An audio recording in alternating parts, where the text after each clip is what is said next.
Senhoras, senhores, queridas irmãs, queridos irmãos, que nos acompanham através da Web TV Mansão do Caminho, caras amigas e amigos que também participam da nossa atividade através dos múltiplos recursos da comunicação social, nossos votos de muita paz.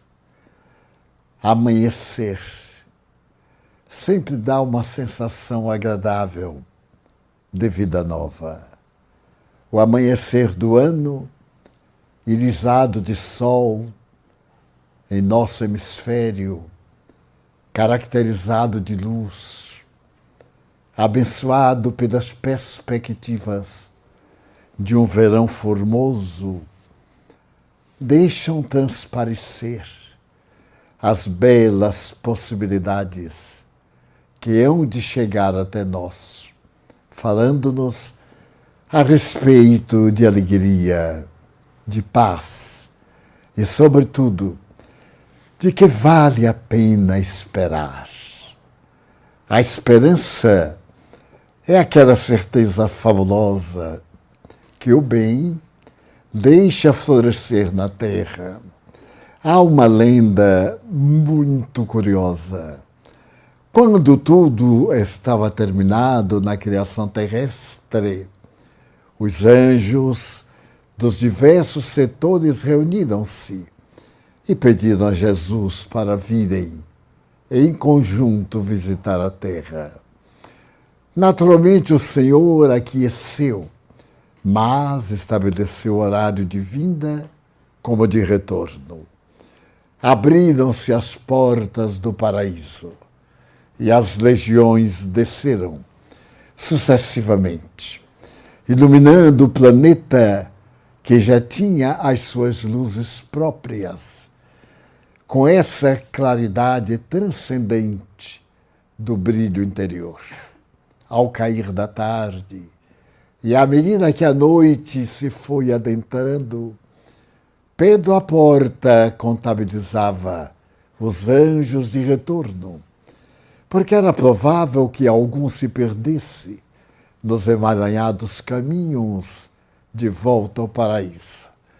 E como o número era muito alto, ele ia parcimoniosamente, calmamente, anotando, registrando.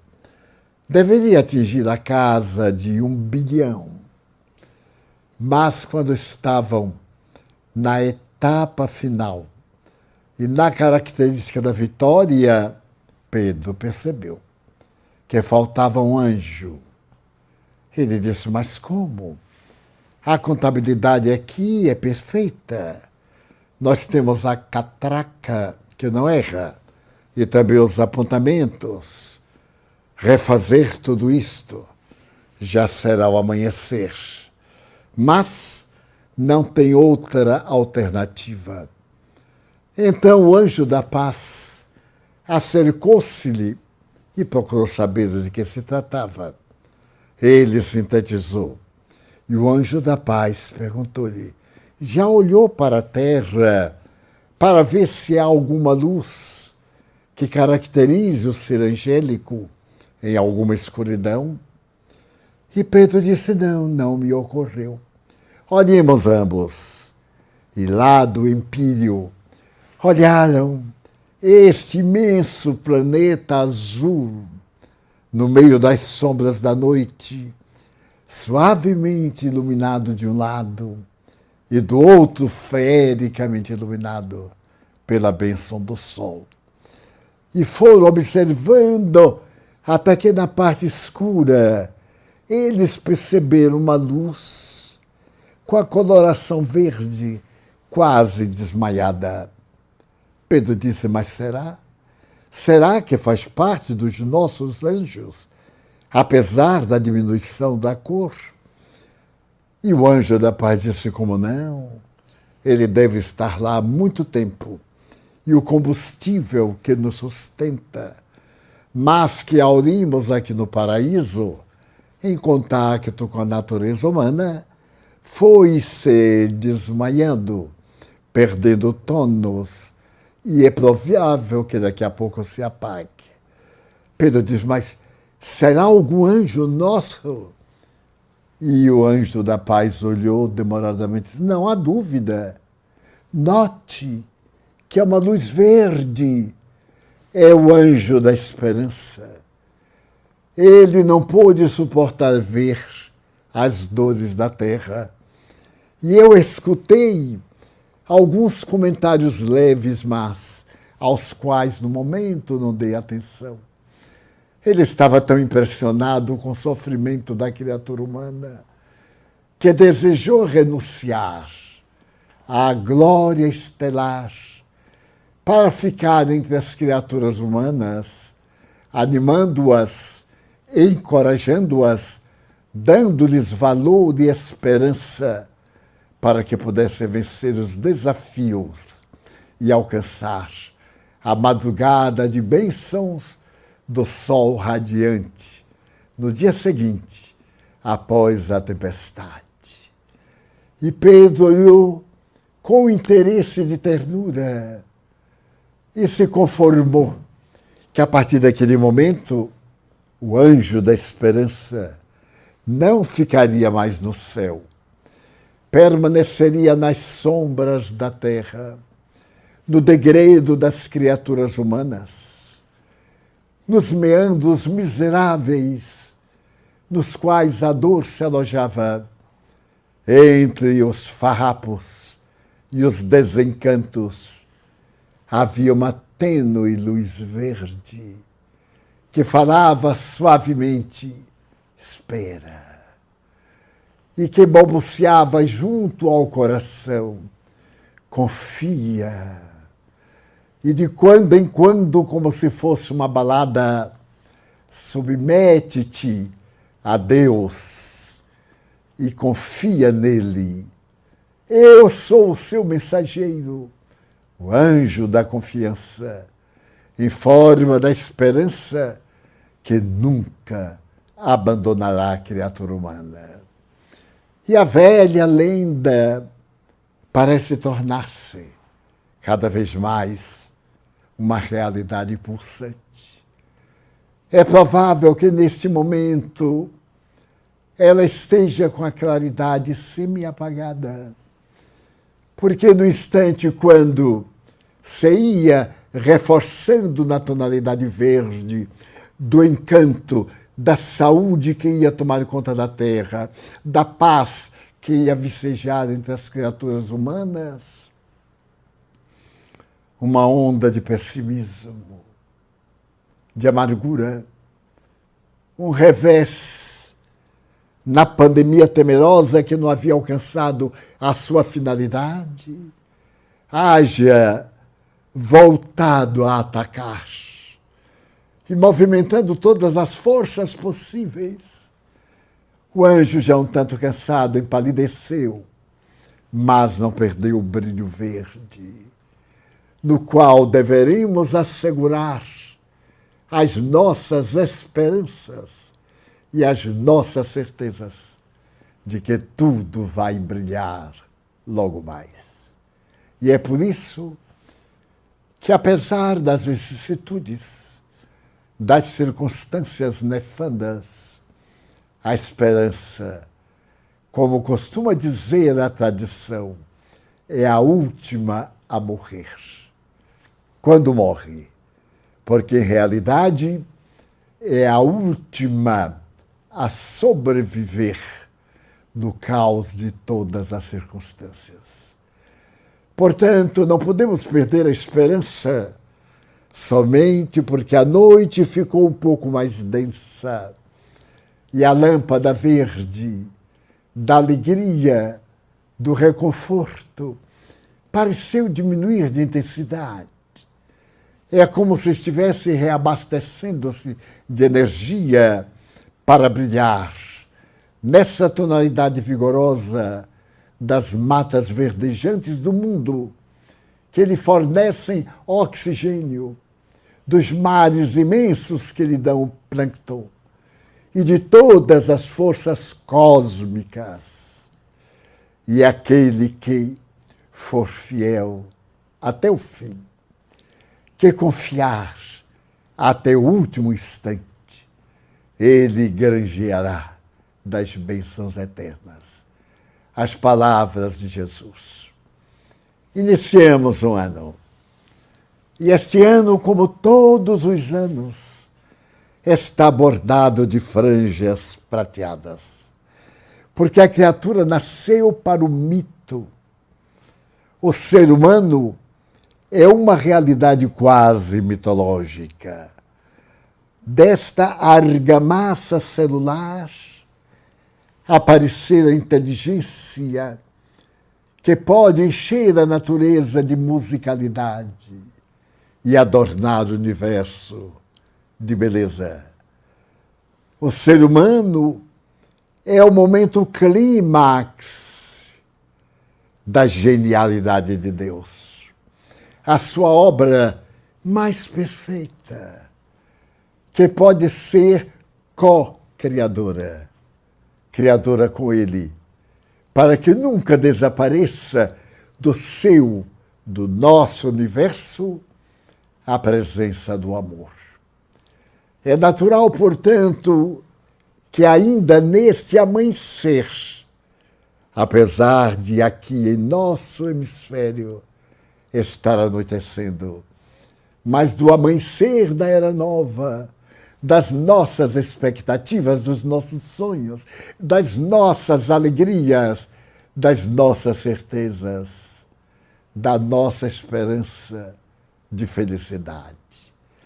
Então, eu me recordo que faz 8 a 10 anos que foi traduzido para a língua portuguesa uma obra best-seller nos Estados Unidos. Trata-se o autor de um jovem polonês que nasceu numa família eminentemente cristã.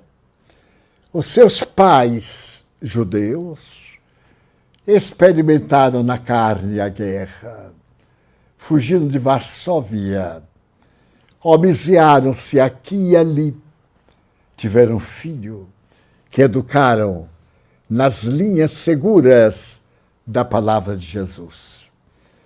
E quando seu pai estava a desencarnar, deixando um legado, o legado chamado perdão.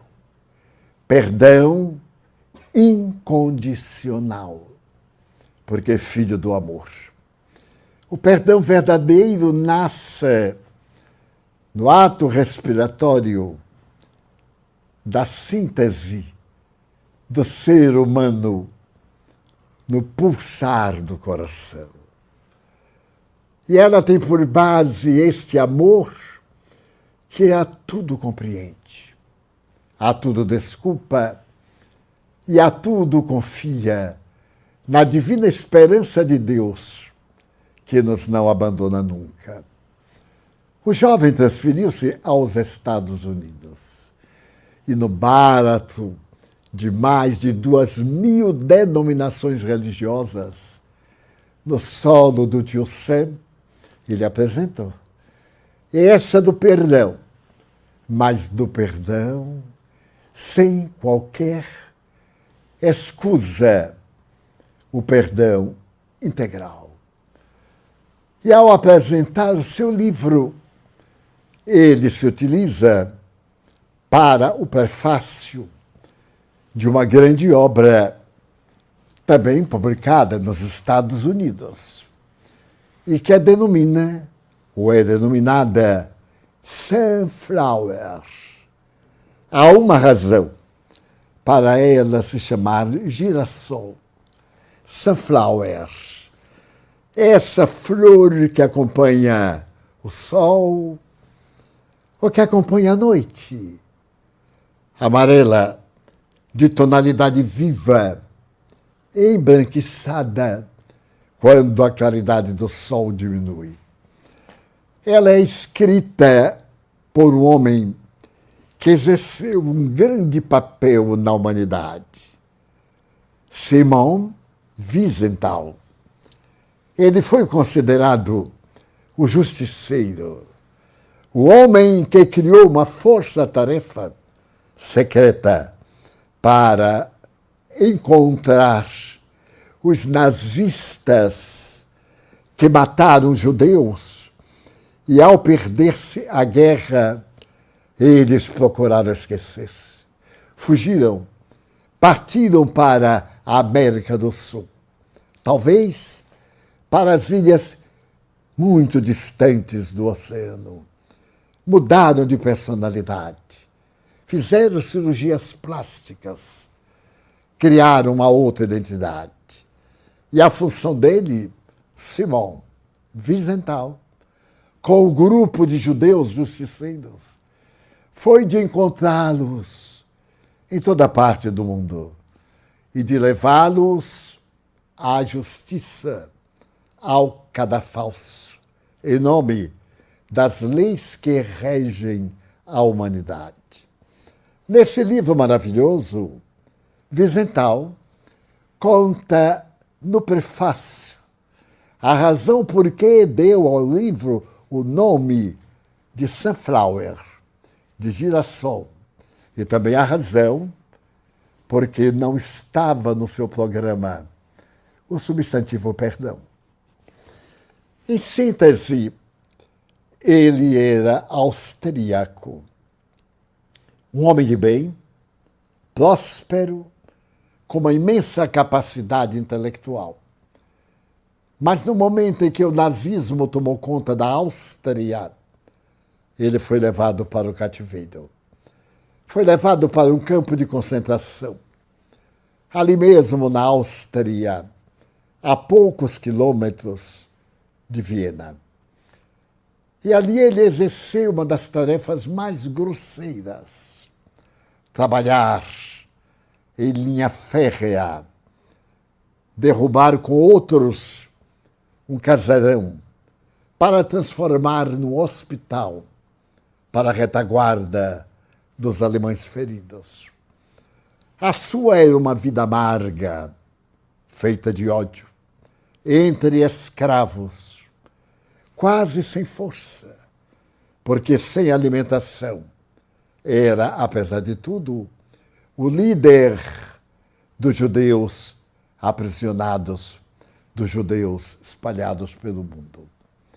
Certa manhã, uma das chamadas bestas humanas, uma das mulheres que pertencia ao nazismo, de uma crueldade ímpar, acercou-se do grupo em que ele estava, segurou fortemente e disse: venha comigo.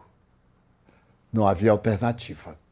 Ela foi andando e ele seguiu-a por aquela área imensa que eu visitei logo depois da Segunda Guerra Mundial. Ele foi atrás e via daquela casa palaciana do passado escombros. E, de repente, numa quadra, havia um pequeno cemitério. Um cemitério para soldados alemães. Porém, o que o surpreendeu é que em cada sepultura havia um girassol. E ele, tomado de amargura, disse: para os miseráveis, facínoras e criminosos, um girassol sobre a tumba. E para nós, servidores de Deus, crentes no Deus único, uma vala comum, ou o forno crematório. E uma dor trespassou-lhe a alma, já ferida, e ele nunca mais esqueceu daquela quadra onde eram sepultados soldados alemães e em cuja cova havia sempre plantado um girassol. Atravessou mais outras áreas e foi a uma parte que ainda não estava demolida. Ela exercia o papel de uma grande enfermaria. O odor de carne humana em decomposição. das pernas arrebentadas, do crânio vazado, das balas que trespassaram aqueles corpos, dos ossos quebrados, aquela enfermaria terrível onde iam morrer os que não tinham jeito. Ele sentiu a pobreza da carne humana, pútrida, em tão pouco tempo. Os gemidos, os gritos daqueles que matavam sem piedade. E ela foi andando até um soldado jovem. Ele estava com bandagens no rosto. Estava com os olhos semitapados. Mas se podiam ver que os olhos estavam cegos. A testa estava arrebentada numa grande parte destruída. E ele percebeu que se tratava de um jovem. Calculou 20 a 22 anos. Então a enfermeira disse: sente-se e ouça-o, atenda-o e volte depois. Ele sentou-se constrangido. E então, às apalpadelas, o soldado procurou no ar para tocar o corpo e ele evitou o toque daquelas mãos malditas que se acostumaram a matar. Mas havia tanta sofridão naquela busca que ele, vencendo a própria repulsa, facilitou o toque. E uma mão fria, manchada de sangue, tocou-lhe a pele e ele perguntou numa voz rouquenha: é um judeu? E o judeu respondeu com ênfase: sim, um judeu. E ainda existem judeus? Sim, existem. E à semelhança dos grãos de areia das praias, como disse o pai Davi, eles existirão sempre. Então o soldado disse: não se ofenda. É que eu tenho ouvido falar que eles foram exterminados. Não. Não fomos exterminados. E aqui eu estou. Sucede, disse o rapaz, que eu estou morrendo. E necessitava de falar a um judeu. Mas você é um judeu por hereditariedade, longínqua, europeu, ou é um judeu de Israel? Eu sou judeu, nascido na terra do Senhor, na cidade sagrada de Deus, em Jerusalém. O judeu disse. E logo o rapaz perguntou: não está me enganando? Porque eu não posso ver.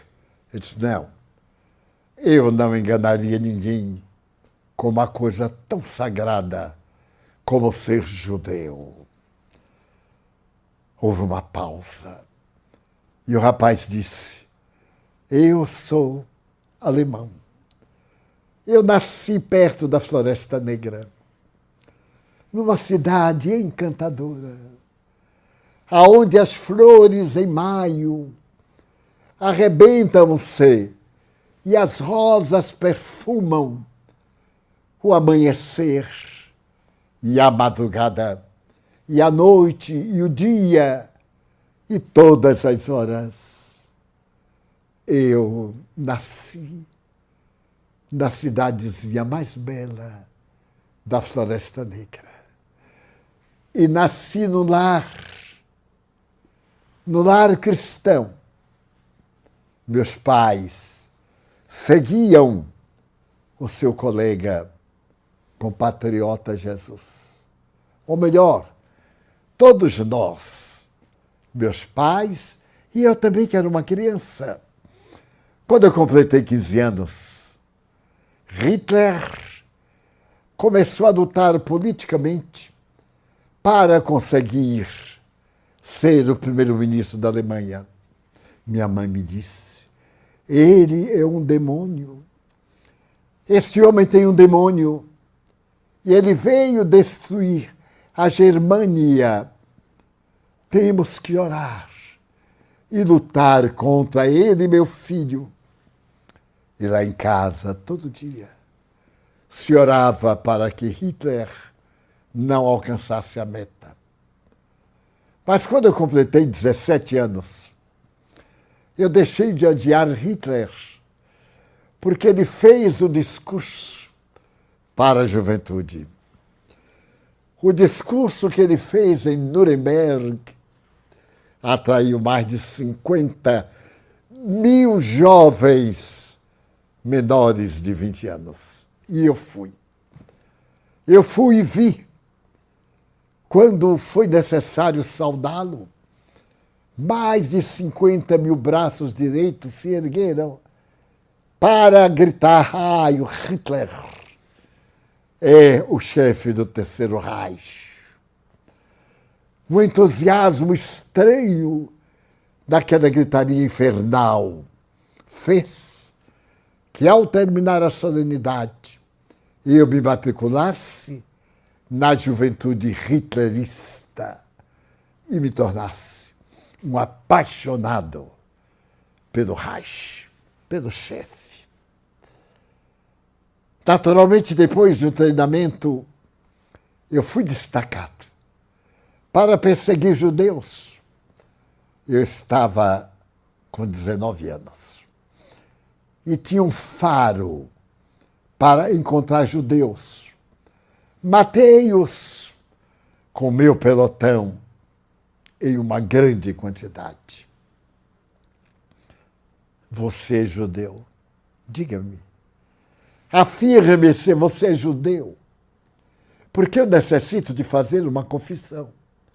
Mas terá que ser ao judeu. Só um judeu me pode ouvir. Você é um judeu? Eu tenho a maior honra e glória de ser judeu. E lamento que você não me matou. Para eu ter a honra de ser uma vítima do Holocausto. Não tenha ódio de mim. Ouça-me. Eu fui destacado com várias medalhas. Mas não há muito, estava na Polônia e fomos destacados para encontrar uma aldeia numa floresta para onde muitos judeus fugiram. E a minha tropa foi elegida. Adentramos-nos ao entardecer. Canhões, cavalaria, artilharia, e encontramos a noite. A noite sombreava o casario de madeira e todos dormiam. Então, cercamos a aldeia, demos alguns tiros de canhões, acordamos toda a aldeia, as luzes acenderam, as pessoas em traje de dormir, e na ponta da baioneta colocada no fuzil, saíram dos quartos para a rua. Nevava, era dezembro, a data do seu judeu. Todos, mulheres, crianças, idosos, doentes, todos. Caçamos-los em toda parte, 300. E colocamos ali na rua. Olhamos para ele, acendemos holofotes. Aquela raça de ratazanas, infelizes, tinha que morrer. Mas nós estávamos fazendo economia de balas, economia de instrumento de morte. E então eu tive uma ideia. Havia uma casa de madeira de 3 pisos. Mandamos esvaziá-la e obrigamos todos, 300, entrarem na casa, lotarem a casa, encherem o térreo. Depois, o primeiro piso, depois o segundo piso, até o terceiro, porque o térreo era uma espécie de sótão para baixo. E todos assustados, trêmulos, gritando, crianças chorando, doentes arrastando-se. E nós arrastávamos e jogávamos lá dentro. Trancamos as portas e as janelas do segundo piso para baixo. E por uma janela atiramos gasolina. E depois um archote aceso. E a gasolina imediatamente começou a arder. O cheiro das carnes humanas, a gritaria infernal e a subida na escada, enquanto era devorado o térreo e o primeiro andar, eram. Eles corriam para o próximo, subiam para o próximo, subiam. E as labaredas também. E nós, cá embaixo, olhando. Eu tirei o revólver, porque podia algum covarde pular para salvar a pele. E, de fato, à medida que as labaredas chegavam, muitos não aguentavam e voavam pela janela. E nós praticávamos tiro ao alvo. Eles estavam mortos de qualquer jeito. Você é judeu? Realmente você é judeu? Sim, sou judeu. Porque é agora que eu quero me confessar. Nesse momento eu vi, lá no terceiro andar, um homem carregava um filho no braço, tapava a boca e os olhos. Ele se aproximou da janela e pulou. A roupa já estava queimando. E eu dei-lhe um tiro de misericórdia. Ele caiu morto em cima do filho esmagado. Então, nesse momento, apareceu uma mulher. Ela olhava entre as labaredas e a fumaça. Ela procurava alguém.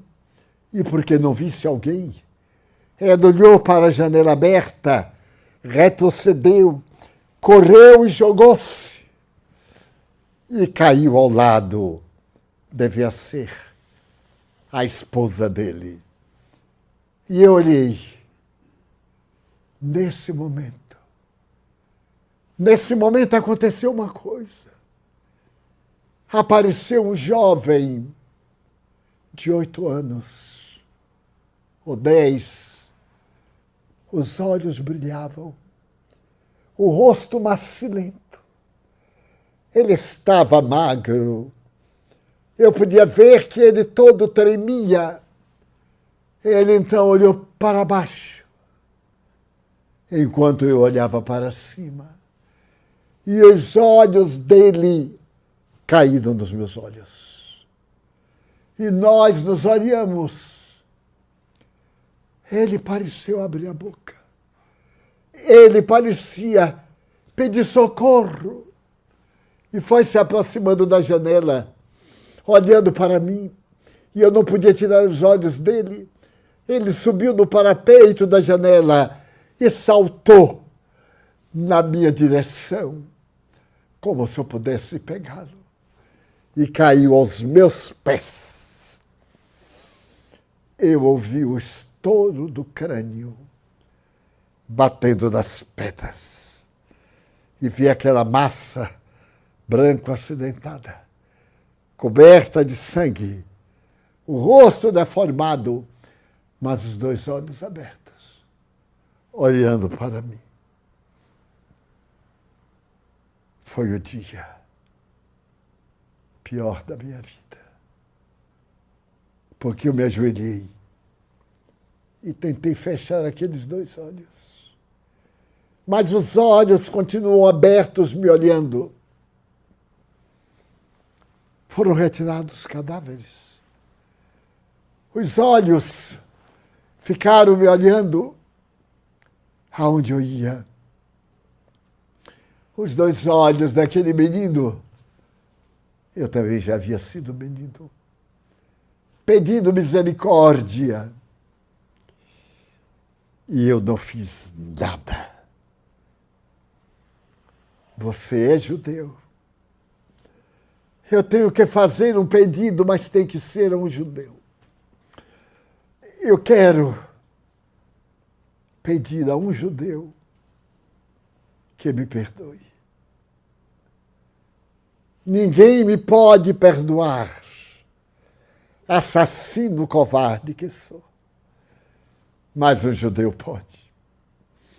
Olha aqui, aqui está a minha medalha. Eu vou morrer hoje.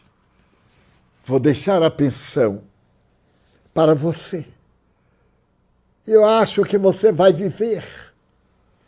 Guarde a minha medalha e guarde também a minha identidade para receber minha pensão. Eu olhei para ele assustado. Não quero sua pensão. Eu não quero nada de um nazista, de um assassino nazista. Perdoe-me. Por amor àquela criança. Perdoe-me. Mas eu quero lhe fazer um pedido. Se você não morrer, vá visitar minha mãe. Ela mora pertinho da Floresta Negra. Papai deve ter morrido na guerra.